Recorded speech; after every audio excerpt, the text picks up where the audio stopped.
This video, my team at Exit 5 asked me 15 questions about life, work, LinkedIn, AI, books, what I'm listening to, what I'd be doing for work, my biggest pet peeves, and I sat down and I answered them all. So here are my answers to 15 questions from the Exit 5 team.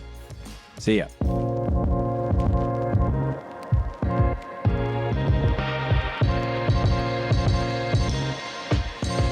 Okay, so hey everybody, it's me, Dave. Solo episode. My team gave me a list of 15 questions. I said, I want to do something different. Tell me, I want to do not an AMA, a mailbag, a bunch of questions. And so they gave me a bunch of questions, and I'm going to try to do my best to answer them. This is 15 questions. I'll see if I can do it in 15 minutes. I do like to ramble and talk sometimes. So here we go. Question number 1. What is your LinkedIn content creation process? I'm glad we're getting into the heavy hitting stuff right out of the gate. So my LinkedIn creation process right now is pretty off the cuff. I like to have a backlog of ideas in my Apple Notes because I've found that you can really only post one time a day. And the best time to do that is in the morning, 6 to 9 a.m. Eastern time for me. So if I've already posted for the day, I try to just file something away for later. And then the next morning, I usually write something in that time frame. And so I might sit down and have my coffee and write something, and I'll write it then. Or I do use the LinkedIn scheduler, and I've been doing this more lately. LinkedIn has a native scheduling app. I used another tool in the past, but I feel like it was hurting my reach. And then I saw a bunch of people got their accounts like canceled for using it. So I wanted to stay away from that. I have found that for some reason, scheduled posts get less engagement, but I don't know if it's just because I'm not active. I think you need to be active on LinkedIn, and LinkedIn knows you're active around the time that you're posting. So I try to do that. Usually that post goes out around, 6 or 7 in the morning so I can get the most reach. And then I just kind of move things around. So I have some stuff that I need to promote or talk about for Exit 5. Like we're doing this New York event, and Allison's like, hey, can you do another LinkedIn post about New York? I need to promote a webinar. So I'll have those things scheduled like on a Wednesday or a Friday. But typically I'm posting every day, sometimes not on Saturdays and Sundays, although those days can be sneaky for engagement. And I've been trying to just write a lot more off the cuff lately. I feel like the LinkedIn feed is getting, just like all social media, there's a lot of AI slop there. And I think the way that I write is very not AI. And so I've been trying to lean into that and write more. So very off the cuff now. I used to be much more methodical about it and treat it like a full-time job being a creator. Now I don't. I'm running Exit 5. It's a business. LinkedIn helps us grow. I'm a little bit more off the cuff with my posting. I also have a lot of followers now. And so I feel like it doesn't matter as much. I almost have 200,000 followers. And so I can kind of post whenever and it's going to get reach, which has become an awesome advantage. And I'm just not trying to take it so seriously. Some people are really angry. Like the amount of people that are mad because I run a marketing community online is crazy. And so I'm just trying to write and be authentic and use my voice and be a little bit more silly online. Some guy said that I ridiculed him online, and if you know me, I've never ridiculed any. And like this, I probably just wrote something silly, and he took it the wrong way. So I'm trying to man, life is too short. We don't need to be arguing about marketing online. Like what the hell are we doing? I tell my wife these things. She's like, really? People in your world argue about this is insane. There's real problems going on. So I just take it easy. Oh, I've already spent 3 minutes. There's no chance it's going to be done in 15 minutes. Okay, next question. How often do you check Slack and email? The answer is too much. Email, I check way less because often email is external stuff.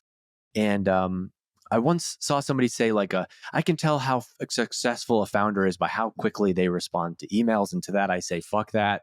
The most important people that I can be responding to are my team, which is in Slack. And so I do find myself spending way too much time in Slack, but that's more of a personal thing because I feel like I need to be there to help and give answers. But it is healthy. I need to work on it more to not be checking my phone, not be refreshing Slack so much.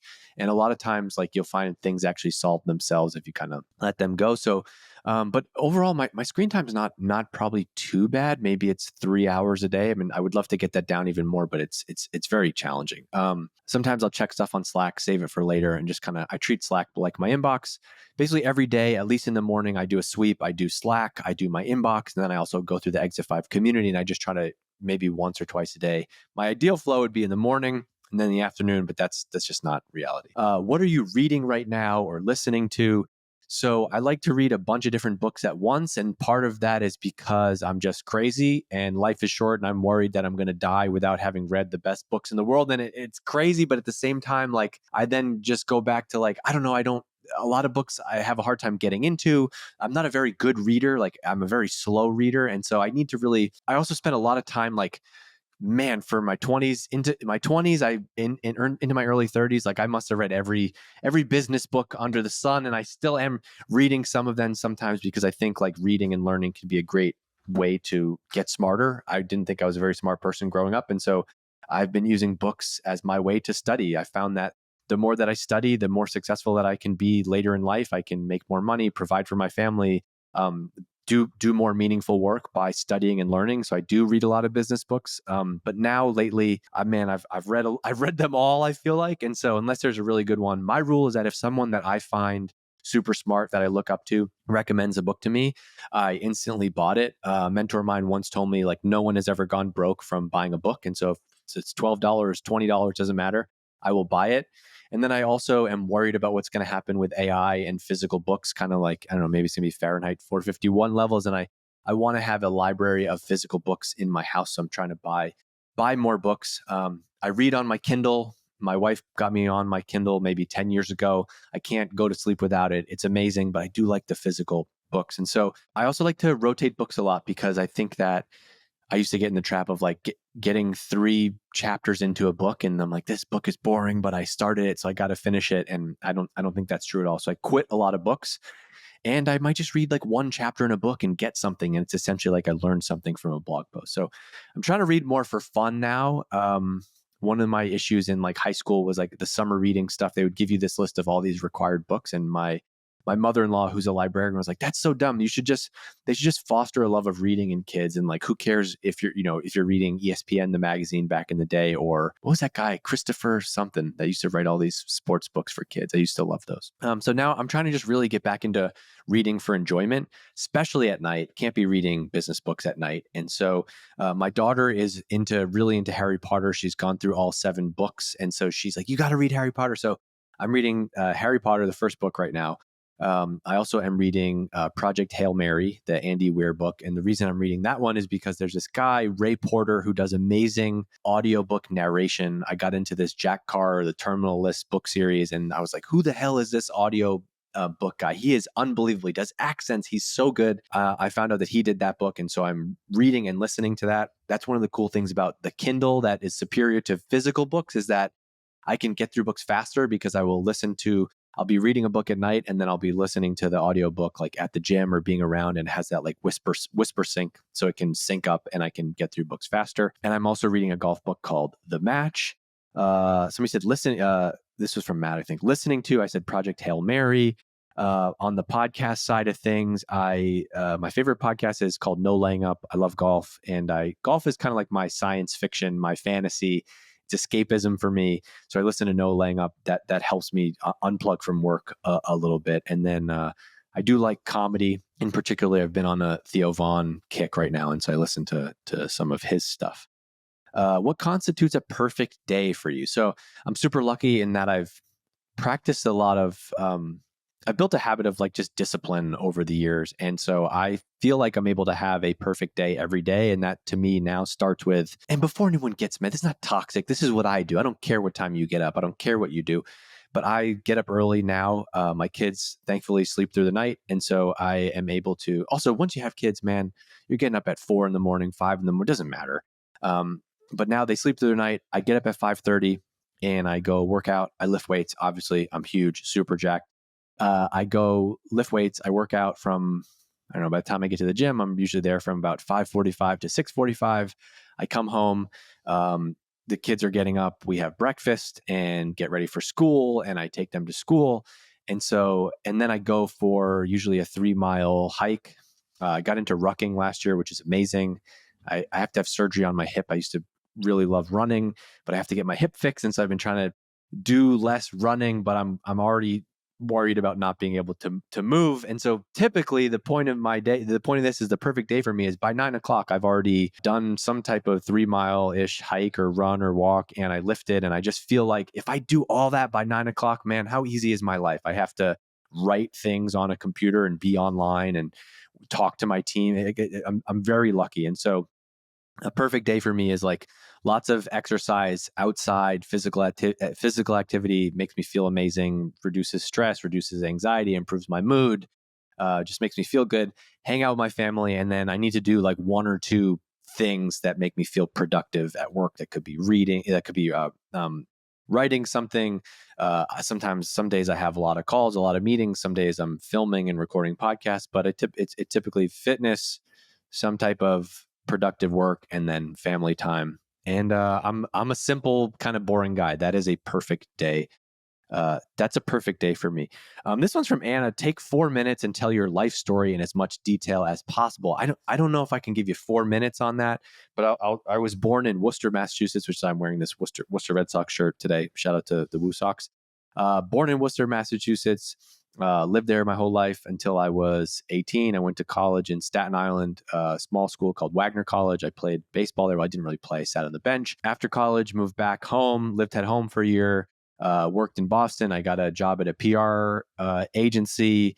Then I worked at a software company called Constant Contact. Then I worked at Privy for the first time. Then I worked at HubSpot. Then I worked at Drift, where I was grew my career the most meaningful way to be VP of marketing. Then I left. I went back to Privy and I was CMO. Then I went to start Exit 5. And in June of 2020, my family and we moved from Boston, Massachusetts to now Vermont. I don't know. There's a lot more details in there I could give you at some point. That's my life story.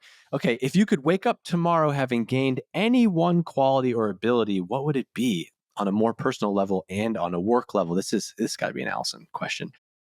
What did I write here? Okay, so on a personal level, actually, this is a work level. So on a work level, I think the one thing that I wish that I had more, I don't know if it's like restraint, but I'm very impulsive. I'm very much like, let's do it, blow that thing, cancel that thing, blow that thing up, move, get rid of that. I'm very impulsive in my personal life and my work life. And I'm been really trying to work on that as I get in. I'm 38. As I get closer to 40, I'm trying to work on that.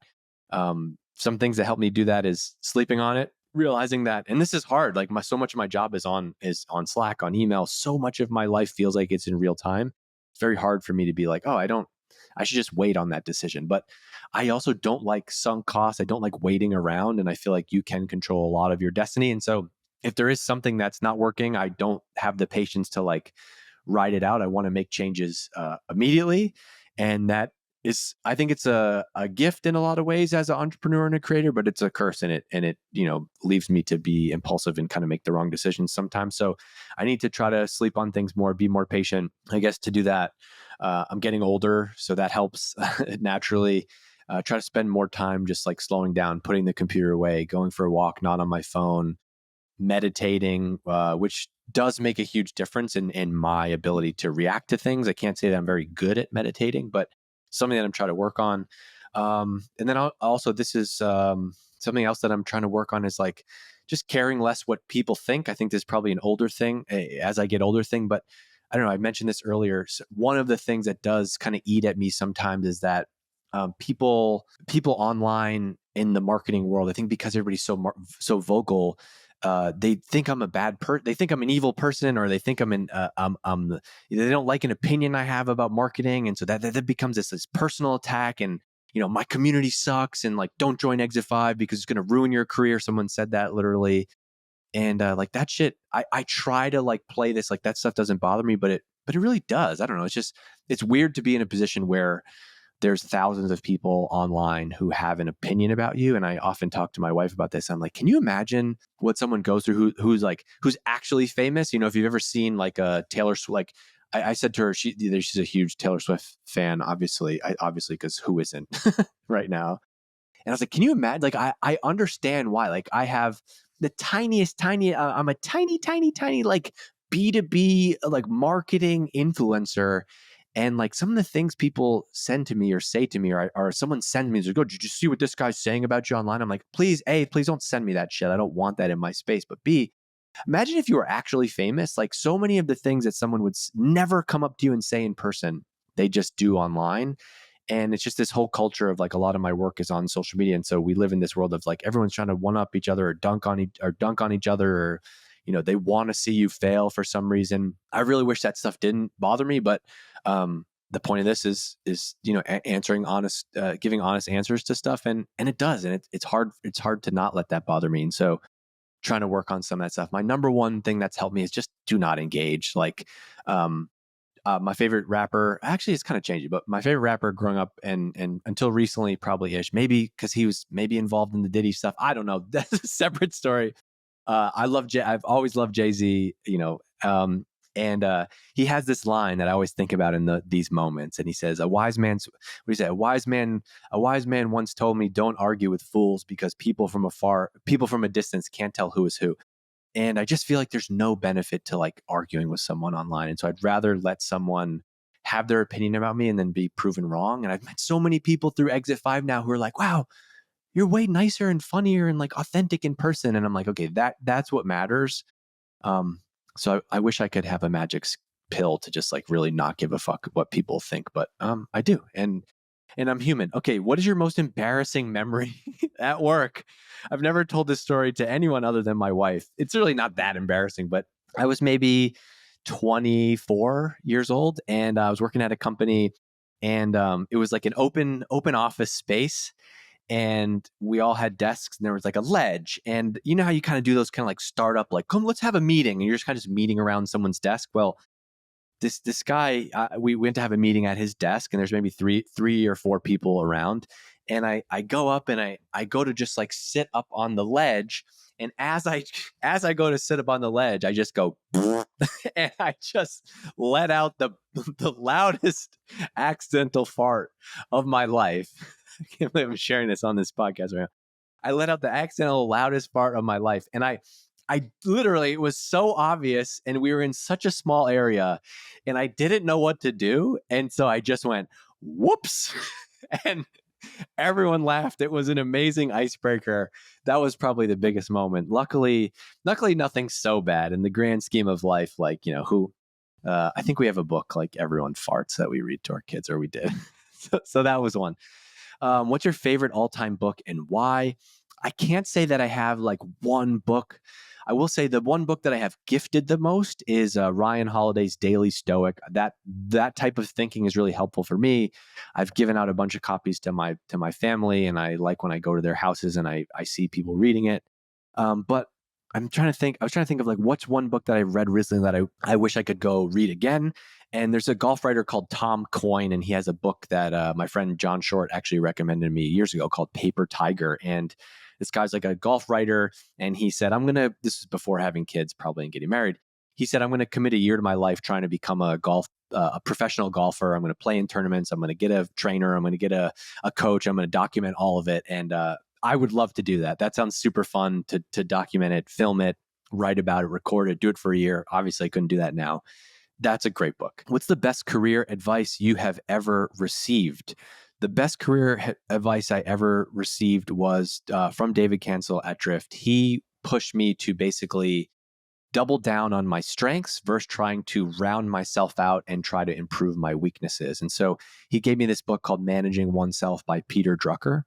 And in the book, there's the lesson is something like, it's better to find something that you're good at and try to become like one of the best in the world at that, or at least become like, give yourself an A grade in that skill, versus if you have a skill that's maybe like a D, you're only ever going to be able to get that up to like a B, and the impact you can make becoming an A in that one thing really matters. And so for me, I was trying to I worked in marketing, and I've always been a strong writer, communicator, content, storytelling, product marketing, brand. That's copywriting in particular was my thing. But I felt like those were soft skills. That's not really important in business. I wanted to become a growth guy, funnels, metrics, growth experiments, growth hacks, like almost become like an engineer type of marketer. And he was like, don't do that. He's like, you have an amazing gift in writing and communicating, like double down on that. And I promise you that is going to be the thing that like, is the 80-20 on your career. And I think at the time I was trying to, become and grow into a marketing leader. And I thought you had to be like super well-rounded, but I've now learned that everyone kind of comes up from some core area. And so he was the first real person to like push me to double down on creativity, on content, on writing, copywriting specifically. And that was the best thing I've ever learned. Now, I don't think you can ignore all those other things. If you want to be a leader, whether a CEO or CMO or whatever, you have to know enough about all the areas of the business to be effective, but you don't have to you don't have to have the hard skills in that area. And ultimately you have to learn how to like hire and manage people and trust them to do their job. So the best career advice was double down on your strengths first, trying to like become more well-rounded. Oh, we're way past 15 minutes. This is great though. I'm having fun. I hope you're having fun too. And if you're watching this video right now and you haven't already subscribed to my YouTube channel, my commitment is to make more videos and more content and try to make YouTube a real thing. Even if I get 10 subscribers, that would be awesome. So subscribe to this YouTube channel, please. Dave Gerhardt on YouTube. Hey, Dave Gerhardt. Okay. If you're feeling unmotivated, what's the one thing that gives you motivation again? So I have these moments a lot. I'm human. I don't want to do this Zoom call. I don't want to record this podcast. Man, I really don't want to do this meeting. I don't want to travel for work.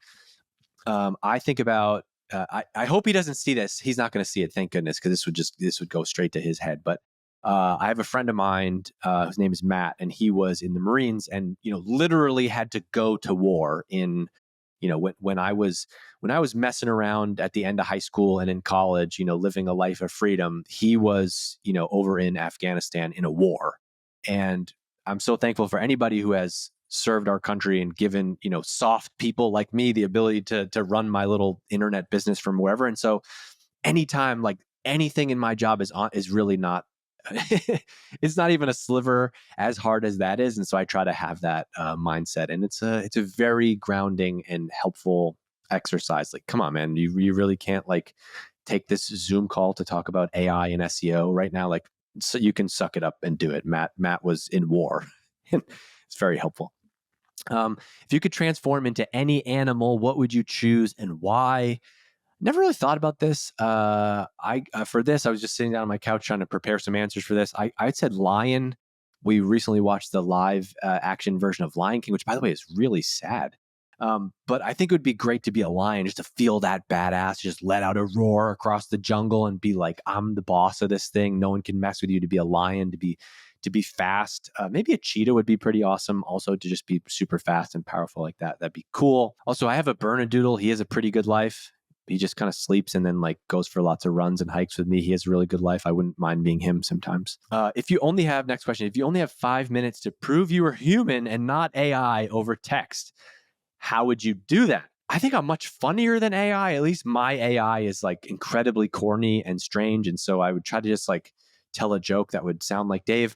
I would also just show them my writing. I think one of the reasons recently my like LinkedIn has started growing again, and I think it's because I just literally write these like kind of unhinged, like just rants about whatever with typos and, weird capitalization. And I'm sitting waiting for my coffee. And so my writing is very clearly not AI for some reason. By the way, what a diss today for someone to be like that's AI. And you're like, no, I actually wrote that. Like it's a strange world that we live in. Okay.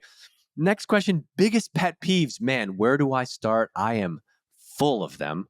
Number one pet peeve I talked about earlier, guy who just dunks on me online because they think they could, do a better job or they're a better person or whatever. We humans are the most not self. We love to just call each other. It's sick. The way that we anyway, how did I side note, biggest pet peeves. Overall, my biggest pet peeve is someone who just has a lack of self-awareness. People who can't read the room, people who don't have empathy for others. There's many ways that plays out, but self-awareness is the one. Another one is maybe like too many air fresheners in the Uber. That's always a tough one. But hey, maybe that person likes that. And then another one is I cannot stand when I go to something like a Chipotle. And it's almost always a crusty old man who's like pointing over the glass, and he's like, that what's that right there? Yeah, I want that. And it's like, ugh. And his arm hairs are falling off into the thing. Do not touch the Chipotle, sir. So the glass, you don't need to be that close to the glass. Like that's a big pet peeve for me. Next question. If you had to swap lives with any team member for a day, who would you pick and why? This is an interesting question. I think this one's from Jess. I got two answers for this one. And if I didn't pick you, don't take it personally. My number one instinct was I would choose Anna. And the reason why is because I think she's 23, 24 years old. And I don't know, they say youth is wasted on the young. I'm 38. I would like to go back. Now, my life is better now. I was single at the time. I didn't have the stability. I didn't have my wife, my kids. I'm very blessed. But sometimes, especially when I'm feeling tired, it would be nice to just have a Sunday where I could just nurse a hangover, get Chinese food, and watch Netflix all day. And I don't have that opportunity anymore. But I'm very blessed, and so I probably wouldn't trade it. But man, that was a good time in life. I would go back. And then the other answer that I thought of though is Dan, because Dan has a daughter. She's maybe 1.75, almost 2, and he's about to have another kid.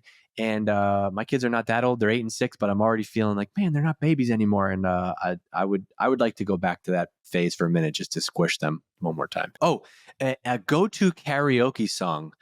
I can go. I don't have one go-to, but like a surprising fun fact, my friend Ding has been trying to turn me into a rapper for a long time, and I can go bar for bar on a lot. I mean, a lot of rap and hip hop. And maybe a great karaoke one would probably be like Forgot About Dre. That would be fantastic. You're never going to see that, but I'm just telling you that I could get every syllable, every letter there.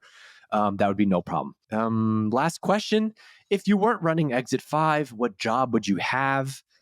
Now, I took this in two ways. What jobs would I think would be fun? I think I would be an incredible DJ, and I would have all those. And I would like run the song back 100. Man, that would be so fun. And just to throw a party and have everybody, because like a DJ, you don't have to make the music. Well, I guess you can if you're like, Fred again, if you do that type of music, but you get to like get the party going, and you get the credit for like playing Biggie's music or something. That's insane.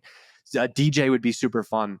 The problem is I go to bed at like 8:30, 9 o'clock. And so I would have to have gigs that were like midday gigs, which just probably wouldn't be that fun.